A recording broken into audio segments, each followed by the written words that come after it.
para malapit kay Ido, malapit sa Dalaw.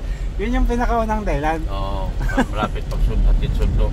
Malapit kay baby ko. Baby ko. Ito po mga kalingap, yung sinasabing binibenta po ano. Ito ay binibenta ng 320. 322 Club. Mga 200 square meter lang. 320. Muli po, Olives TV. Olives Aravino. Olives TV. BJ Francis. Mga kalingap, isang mapagpalang hapon po sa inyong lahat. Ngayon po ay maghahanap po kami ng lupa ng pagtatayuan ng bahay ni Biancy. Ayan, kasama po natin si Dr. Love, mga kalingap. Shout out po, shout out. Kabady po natin at sinama niya po ako para maghanap po ng lupa, ano?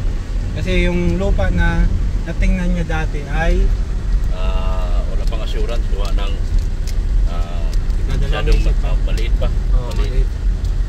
Pero depende sa desisyon ni Kalinga Prab po yun. Asa na ba yung sinasabi ko? Kaya pwede pa maghanap kasi ano yun eh, kumbaga sana yung pinaka-the best yun ang kukuha ni Kalinga Prab. Yung pinaka best among the very best. Yes. Ito yung sabi ko. So ayun mga kalingap, maghahanap po kami nito club ng lupa po ni Ate Biancy, ano, na yung mas malapit ba bro sa diet yung hanapin natin? Malapit sa diet. Para anong dahil malapit lang ang hanapin natin? Para malapit kay Ido, malapit kay Dalaw. Yun yung pinakaunang dahilan. Oo, malapit hatid sundo. Malapit kay baby ko. Baby ko. So ayan pala mga kalingap yung dahilan, ano. And syempre yung transportation kasi malayo bro. Mahirapan si Ate Biancy pag nag-aaral na siya ng college. Pag dito kasi sa ano, alas 6 pa lang, wala nang masakyan. Oo, wala na, alas 6 pa lang. Last trip ay alas 5 eh. Oo, last trip alas 5 pa. So sa college kasi bro, hanggang alas 9 ang klase niya, di ba? Yun ang problema, so hindi talaga po pwede yun.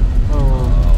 Kailangan talaga mas malapit para malapit ang puntahan, hatid sundo kay Ido. Tapos yung ano pa bro, pag nagka-college na marami ng mga ano yan, mga activities. Oo, marami na.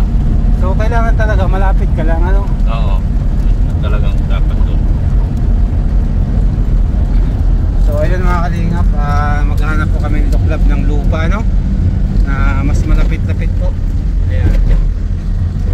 Tara po mga kalingap at samahan niyo po kami. Ayan. Sa amin pong paglalakbay. Sa amin pong paglalakbay. Grabe. Bro, anong masasabi mo doon sa episode 22 ng Ay, grabe yun. Yung mga expression ni Biancy, doon ako ano talaga, yung tumalon si Ido na muntik na tumama sa kahoy. Ay grabe, yung hindi nakuhanan sa kamera ito, yung grabe pagsigaw niya. Delikado yun, di ba? Oo, delikado yun eh. Grabe yung sigaw ni Biancy doon dahil parang duda ako, mayroon na silang relasyon dahil siyempre, bakit kakabahan ka ng gano'n kung wala kayong relasyon, di ba? Oo. Grabe, ginabahan siya ng gusto, parang parte na ng buhay, baga. Yung Ibig kanyang sabihin bro, expression. concern na si Ate Biancy kay Kuya Ed. Oo, parang gano'n, tingin ko parang gano'n na nga talaga. Kumbaga natatakot na siya baka mapahamak si Kuya Edo. Oo, yan. Kasi hindi biro kasi yung pagtalo niya doon. Oo. Unang-una malalim yung ano, Malalim yung salog. Pangalawa, tubig. Oo. Tapos pangalawa yung kahoy. Yung kahoy, muntik na, di ba? Muntik nang tumama. Biyak ang ulo mo doon. Ang ulo doon. Matigas pa naman yun. Matigas yung kahoy. Kaya masasabi kong super kilig yung part 22. Ito ang maunang mag-million yan. Yung kasi sa sobrang 22. kilig, binabalik-balikan talaga ng tao yung pagpapanood sa kanila doon. Minamarathon na nga po eh. Oo, tingin ko nga, ito mauna siguro mag-million yan. Ilang araw pa lang, ano na, nasa 600k views na. Doon pati natin first time na si Kalingap Ido, talagang sinubok niya si Ate Biancy. Totoo yan. Sinubukan niya, ano? Oo, sobrang kilig. Ang kilig talaga. Grabe. Pero doon ko rin po napatunayan na kayang gawin ni Kuya Edo ang lahat. Oo, grabe nga. Kung sa'yo ba, Duklap, kaya mong gawin yun? Nung panahon siguro, nung kabataan ko, ginagawa ko rin yun. Tatalon pa nga ako sa puno ng nyug eh. Nakakit ako sa puno ng nyug at tatalon, una pa ang ulo. Kaya madali. Yan ba yun? Okay lang. So, kaya mo pa lang gawin yun, Dok? Ay, grabe yun. Nung panahon ko, pag lumigaw ako, papatunayan ko sa babae, tatalon ako. Kapag sinabi ng babae na akit ako, ay Akit ka din. akit ako. Kaso, pag sinabi ko ang akit ako, pakamatay ako pag di mo ko sinagot, sinasagot pala ako. Kaya hindi na ako, hindi na ako natutuloy. Hindi na ako umakyat doon sa puno ng kahoy. Ay, ganun ako manakot eh. Oh. Tinatakot ko talaga yung babae dahil siyempre pag mahal mo yung babae, gagawin mo lahat ng effort mo para lang mapapaniwala mo yung babae doon sa gusto mo. Diba? Oo. Hindi, iba kasi, Dok, yung ginawa ni Kuya Edo. Kasi yung ginawa ni Kuya Edo, talagang tumalon siya. Pinatunayan. Pinatunayan niya talaga. Parang yan yung kapanahunan ko nga. Pagpapatunay ko sa babae na mahal ko siya, gagawin ko rin. Yun sa kanya kasi, nandun sila sa tabing ilog. Kaya siya sa ilog tumalon para patunayan doon sa babae na mahal niya. Ito naman sa akin dati, kahoy, puno ng nyog. Kaya tatalon ako sa puno ng nyog para patunayan doon sa babae na mahal ko siya. Ito sa akin, iba pa nga eh. Kung hindi mo sagutin mo ako o hindi, pag hindi mo ko sagutin, saakit ako sa puno ng nyog at magpatiwakal akong babagsak, kumbaga mauna ang ulo, para lang mapatunayan ko sa iyo na mahal kita. Grabe. Pag ayaw ako sagutin ng babae, ay siguro hindi na ako umabot sa ganitong edad ngayon. Kasi patay na ako doon pa. Oo. Kaya grabe din ang saludo ko kay Kuya Eds, bro. Kaya nga, Kasi nagawa niya yun. hanip talaga, ibang klase si Edo. Ibang klase Kuya Edo magmahal, ano? Magmahal. Talagang napatunayan niya doon sa babae na talagang siya sincero at tapat doon sa kanya mga sinasabi. Doon ako hanga. Wala nang joke. Doon ko lang kasi narinig si Kuya Edo na hindi na nagsabi ng Oo, joke. wala nang joke. Di ba laging sumasabi ng joke yung bro? Oo, kasi ayaw niya ma-bash yung babae. Kasi nung araw, siyempre ayaw niya ma-bash yung babae. Pero ngayon, hindi na nagsasabing joke kasi parang tanggap na sila ng mga viewers at mga supporters na parang sila na nga. Grabe talaga, no? Grabe, sobrang kilig talaga ang Itzy talaga ngayon, ano? Oo, sumasabay bro sa sa init ng panahon. Ay oo, kung ang init ngayon ng 50 degrees, ang kanilang ligawan ay umabot ng 80 degrees. Grabe! Magwa 100% na pala. 100%. Baga, konti na lang, magliliyab na. Liliyab na. Grabe, ano? Magliliyab na sila pareho. Ayan, mga kalingap, ayan, malapit na po kami dun sa tinitingnan namin ni Dr. Love na lupa, ni Ate Biancy. And pag nagustuhan po, yun, maaaring i-recommenda mo. i-recommenda natin, bro, ano? Oo, tama, kay Kalingap Rap. At least medyo mababa yung presyo, ano? Tama. Oo. Tama yun.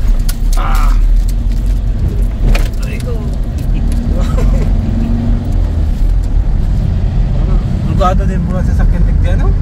Rugado din, ano? Kailangan mo tayo ito, mataas ang gulong. Kailangan talaga dito malaki. Kung sasakyan mo rito, kutsi-kutsi lang. Pick up, ano? Dapat pick up. Mga rotate. Grabe mga kalingap po, yun yung tinignan natin, no?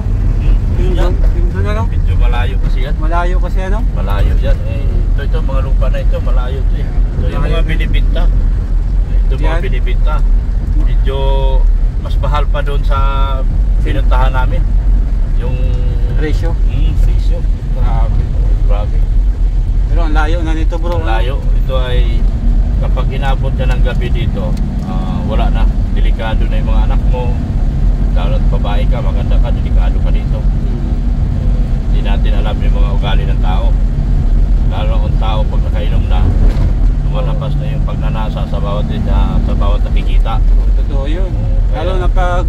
by opportunity. Oo. Eh, ang babae naman, hindi rin kahit anong sigaw dito, ganitong lugar, Walang kapitbahay. wala. Hindi marinig ng tao. So, Oo. Hindi pa rin kagad mapunta ng ng mga barangay tanod o kaya hindi. barangay officials kasi Oo. malayo, bro. Malayo masyado. Kaya ang target natin, bro, makahanap tayo ng malapit sa bayan. Malapit sa bayan. Yan. Tapos malapit sa daet. Totoo yan. Totoo Kung yan. saan malapit kay Edo. Malapit kay Edo. So yun talaga mga kalingap, para at least hindi mahirapan si Kuya Edo maghatid sundo kay Ate Biancy. Kasi po kung maghatid sundo si Kuya Edo kay Ate Biancy, kapag si Ate Biancy ay nag-aaral na ng college, sobrang po ito, sobrang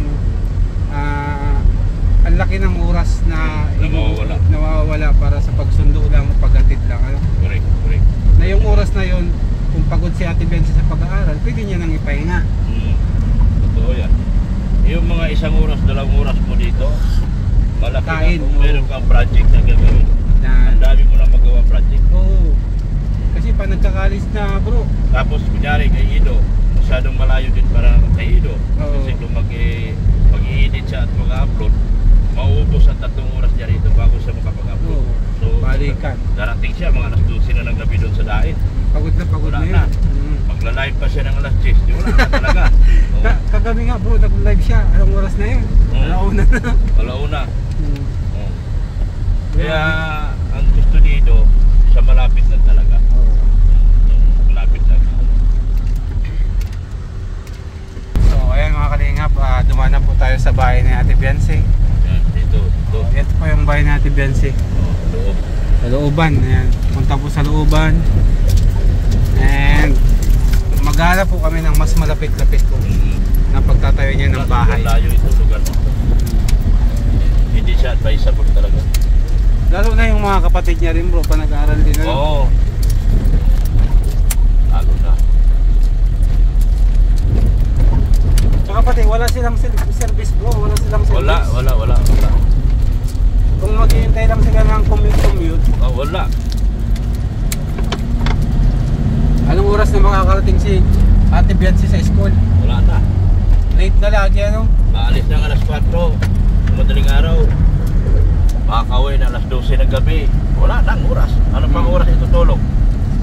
Pagod na. Pagod na. Pagod na sa Tapos pag niligawan ni Ido, galit. Kasi pagod na eh. Pwede pala yun. No, pag niligaw si Ido, bahala ka dyan! Huwag mo kong kasapin! Ganyan yun. Kasi pagod na eh. Dami ko pang exam. Wala na sa mood, Oo. Wala na, di mo na makausap. Galit na. Ng maayos. Yung kausap ng maayos. Ayan mga kalingap, naghahanap na po kami ng lupa, mas malapit-lapit po na matirhan ni Ate Biancy para kahit pa hindi po siya mahirapan sa pagbalik-balik sa school nila. Ayan, lalo na po sa magka-college na po siya, Ayan.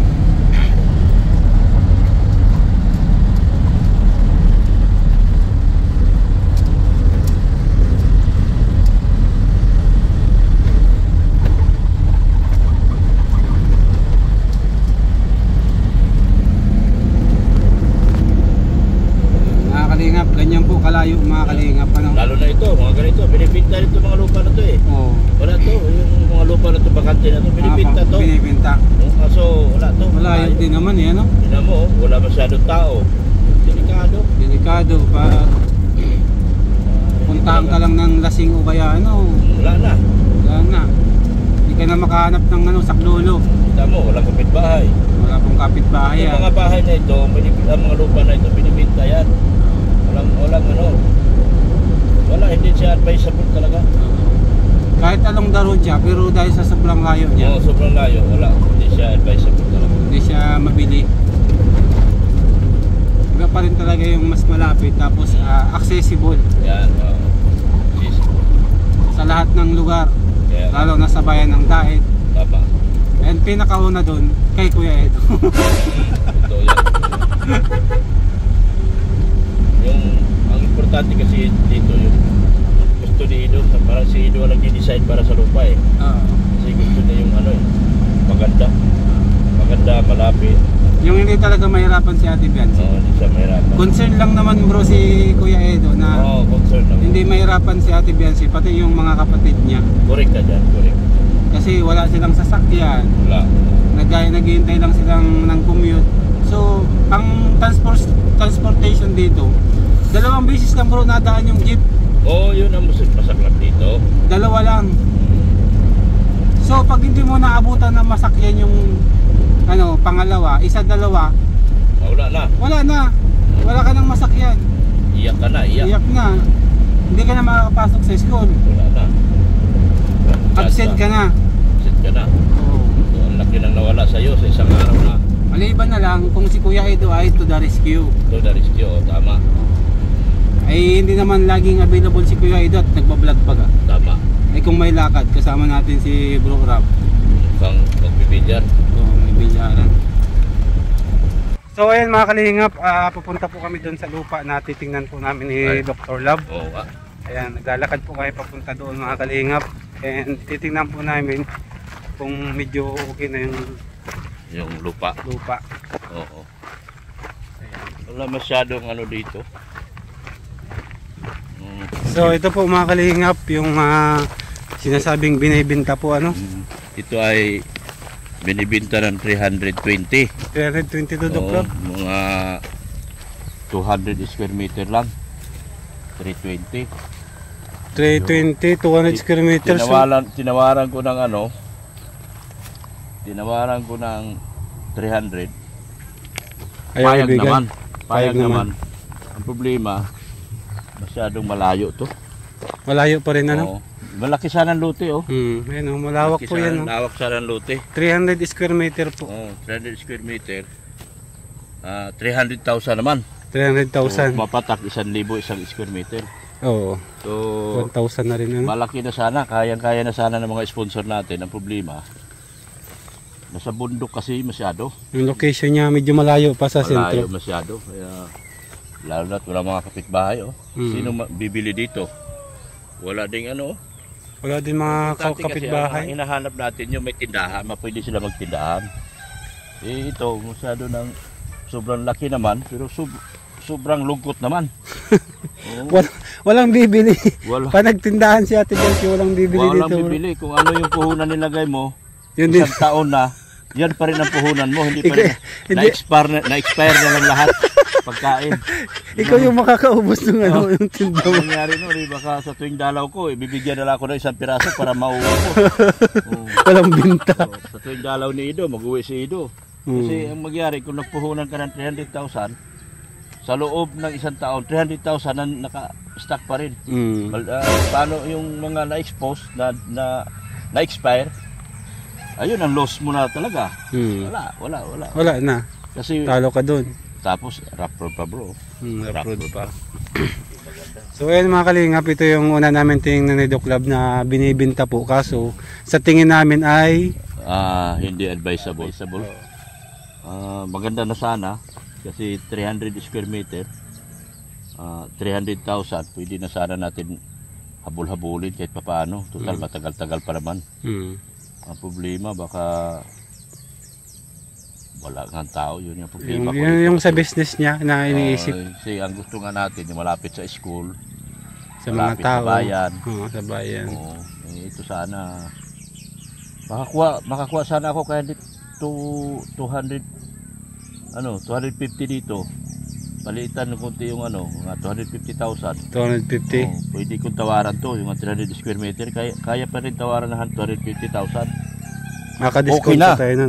Okay na, 300 square meter, tapos tinawaran mo ng 250, okay na yun. Ang problema, yung lugar hindi okay. Hindi okay. Yun. Walang kapitbahay. Walang kapitbahay, yan ang pinakamasakit. Hindi rin talaga maganda. Ang laki ng lupain sana mga kalingap. Binibinta to lahat. Kausap ko dito si Kapitan. Sayang Maganda dito, Doc Love, kung magninegosyo ka ng ng farm o kaya farm. halimbawa mag-aalaga ka ng mga hayop. Kaya nga, pwede ito sa farm, pero kung bahay, Hindi siya advisable ano. Hindi siya advisable, sobrang layo talaga. Walang kapitbahay si Ate Biancy, walang bibili. Hanap tayo ng iba. Hanap tayo ng iba, Doc Lab. sige, tara. Ayan. Sige. So ayun mga kalingap, maghahanap pa na po kami ulit ni Doc Lab dun sa sentro na malapit-lapit po. Nangingitim na ako sa kaharap ng lupa. Opo. Tapos pangalawa, hindi na ako lumalaki. Tingnan mo, ang layo ko sa'yo. Grabe, sobrang init po ngayon mga Sobrang kalingap. init, Pero naghahanap kami ng lupa para kay Ate Biancy kasi baka kasi siya na yung sunod na pabahayan. Oo. So talagang kailangan na namin makakuha ni Doc Lab. Kaya nga po. Ayun mga kalingap, maraming salamat po sa inyong lahat. Salamat. Thank you, pa-support po. Opo, supportahan po natin si Dr. Lab and siyempre bago po yun Kalingap Rab, tsaka Kuya Bal. and si Sila po Ate yung- Edna. Ayan. Sila po yung mga ama at ina ng Kalingap. So sila po ang dapat natin unahin bago kami. Ayan, opo, tama po yun. Ayun mga kalingap, maraming salamat po. Mabuhay po and God bless you all. Bye-bye. Bye-bye.